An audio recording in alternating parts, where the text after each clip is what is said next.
নমস্কার।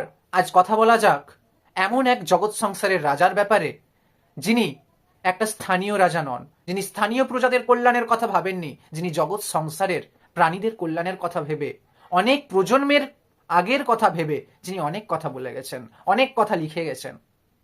তার নামটা এরকমই স্বামী বিবেকানন্দ হয়ে ওঠেনি, তার পেছনে যে যাত্রা রয়েছে তা অনেক বড়। এক নবযুবক যার মধ্যে হেন বুদ্ধি বিদ্যমান যে ভগবান এহ জগতে উপস্থিত নয়, ভূত বলে কিছুই থাকে না। এমন এক সময় তার সমস্ত বন্ধুরা তাকে উপদেশ দেন যে এক মহান মানব রয়েছেন যিনি ভগবানের সাথে স্বয়ং সাক্ষাৎ করেছেন। এই যুবক বলে বসলেন, আমি তার সাথে দেখা করতে চাই, আমি কথা বলতে চাই ভগবান কিরকম। তিনি বিশ্বাস না রেখে ভগবানের প্রতি তিনি তার সাথে দেখা করলেন। সেই মহান পুরুষ তাকে বললেন যে এই সময় এই স্থানে তুমি যাও, ভগবানের কাছে তুমি যাই চাইবে তুমি তাই পাবে। সেই সঠিক সময়ে সঠিক স্থানে যখন স্বামী বিবেকানন্দ গেলেন, তখন তিনি দেখতে পেলেন এক মায়ের প্রতিমা। তিনি চেয়ে বসলেন, মা আমাকে বিবেক দাও।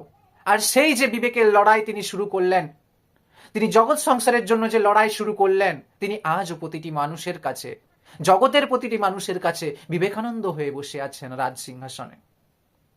তিনি প্রতিটি যুব সমাজের জন্য একটা আলো নিয়ে আসেন, যিনি যুব সমাজকে বলেছেন, ওঠো, জাগো, লড়াই করো, তোমার লক্ষ্যে পৌঁছাও। যতক্ষণ না তুমি লক্ষ্যে পৌঁছাও তুমি লড়ে যাও, তুমি লড়ে যাও। তিনি আরো অনেক কথা বলেছেন, যার মধ্যে এটা অনেকটা উল্লেখযোগ্য বলে আমি বলতে চাই যে গীতা পাঠের থেকে ফুটবল খেলা অনেক ভালো। কিছু মানুষ পড়াশোনা করতে বসলে অতিরিক্ত চঞ্চল, বইয়ের মধ্যেই মন থাকে না, যেন পড়াশোনা করছে কিন্তু মন পড়ে আছে অন্য জায়গায়। কিছু মানুষ বই তো পড়ে নিল, সেই থেকে শিক্ষাও ক্ষণিক সময়ের জন্য নিল, পুরো সময় তার মাথার মধ্যে সেই শিক্ষা বিদ্যমান থাকে না, সে নিজের জীবনে সেই শিক্ষাকে অ্যাপ্লাই করতে পারে না। এই কথায় শ্রদ্ধেয় স্বামী বিবেকানন্দ বললেন যে গীতা পাঠের থেকে ফুটবল খেলা অনেক ভালো। এই নিয়ে অনেক ধর্ম না জানা কাপুরুষ মানুষ বিতর্কে জড়িয়ে পড়ে। আজ সনাতনের যে জগৎজোড়া খ্যাতি, তার মধ্যে যে অবদান মহান স্বামী বিবেকানন্দর রয়েছে তা আমাদের ভুলে গেলে চলবে না।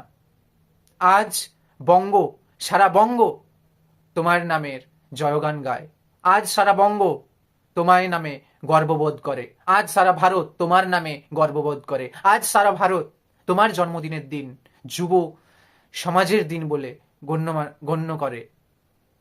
আমরা মন থেকে তোমায় শ্রদ্ধা করি। আজ স্বামীজির জন্মদিনে আমাদের প্রতিটি যুব সমাজকে শপথ নিতে হবে যে আমরা সমাজের কল্যাণের জন্য আমাদের নিমজ্জিত করব।